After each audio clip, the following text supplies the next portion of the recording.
Hello viewer, we are going to generate these shapes and also create that visuals here. So again we will have the similar shapes. Keep on editing.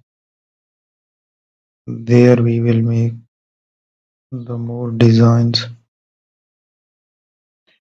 here. So let's generate few more shapes as well. Now we will have the other shapes again to create further one. Keep on making.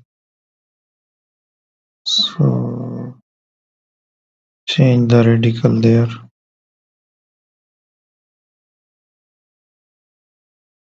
So here we will have more shapes.